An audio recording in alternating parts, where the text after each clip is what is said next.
No passado fim de semana saíram à rua milhares de pessoas reclamando uma vida justa. E nessa manifestação, muito diversa, houve um cartaz que me captou a atenção.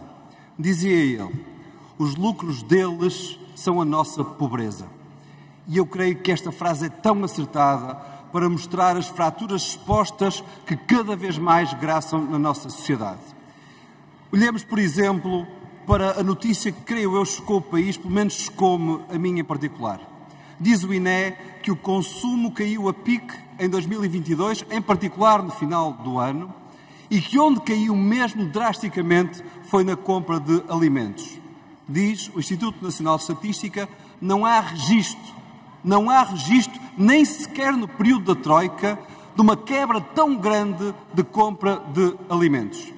E quando a crise nos chega ao prato, quando a crise coloca em causa a alimentação da nossa população, eu creio que é um motivo para soarem todos os alarmes, e estas fraturas expostas na nossa sociedade são inequívocas, incontornáveis e deveriam ter respostas das políticas públicas.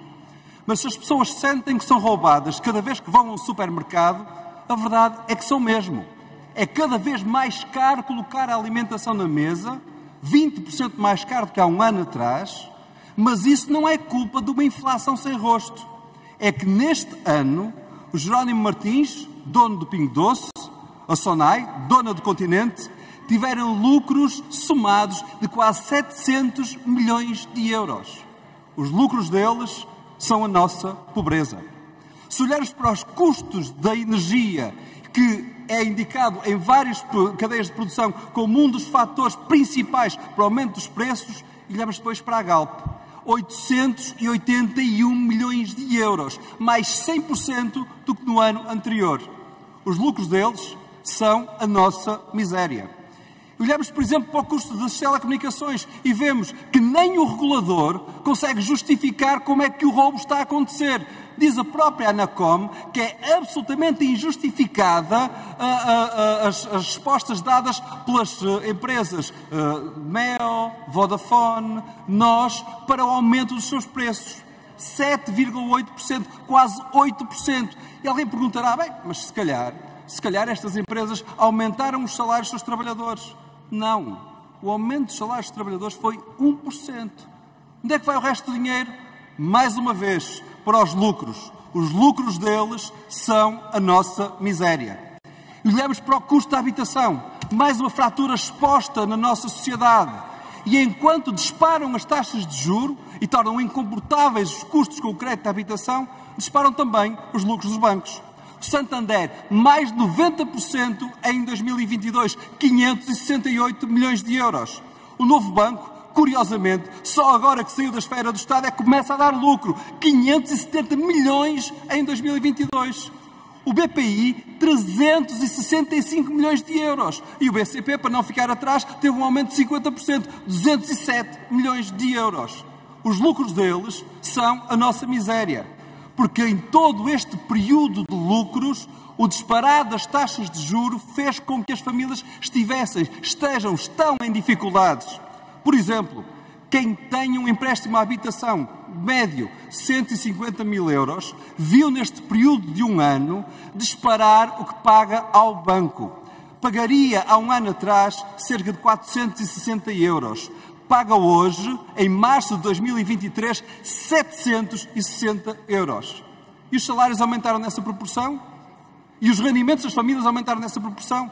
Não. O Governo não o quis. O Governo deixa os lucros disparar, não controla os preços, mas as famílias é que estão permanentemente a pagar. As pessoas é que estão permanentemente a pagar. Os lucros deles são a nossa miséria. E enquanto estas fraturas expostas do aumento das desigualdades, que da educação à habitação negam vida, negam futuro, atiram pessoas para situações desesperantes, continuarem a agraçar, nós não temos um país que se possa dizer digno. Nós não temos a vida justa que aqueles milhares de pessoas que saíram à rua no fim de semana reivindicaram. E a pergunta é muito simples. Nós sabemos que, se olharmos para a direita, dirão sempre a resposta às pessoas. Quando as pessoas perguntam, mas que mão é que me está a ir ao bolso? dirão sempre, não se preocupem, é uma mão invisível, é do mercado, não faz mal, até é legal. Bem, mas essa mão invisível do mercado está a roubar as pessoas. Os lucros deles são a nossa miséria. Mas se esta é a posição da direita, curiosamente é também a posição do Partido Socialista. Teve mão forte para impedir o aumento de preços, para impedir o abuso, para impedir a cartelização que existe de forma incontornável, visível em muitos dos setores? Não. Sobre isso não mexe uma palha. Diz que o regulador que se amanhe, alguém que venha e que faça alguma coisa. O Partido Socialista, o Governo é que não. Nessa mão invisível do mercado, o Governo não mete a mão. Ela vai ao bolso das pessoas e o Governo continua a não meter a mão. Ela rouba o rendimento das famílias e o Governo continua a não meter a mão. Onde é que o Governo mete a mão? É no rendimento das famílias. Fazendo o quê? Empurrando para baixo. Dizendo que os salários não podem subir, que são a ameaça à inflação. Que não pode aumentar a administração pública porque há ameaças contra as públicas. E na prática dizendo ao país que a ameaça ao país é quem trabalha, é quem vive do seu trabalho. Senhoras e senhores deputados do PS, senhoras e senhores membros do Governo do Partido Socialista, por favor não imitem Montenegro, que ficou célebre por uma única frase, que dizia que o país está melhor, as pessoas é que não.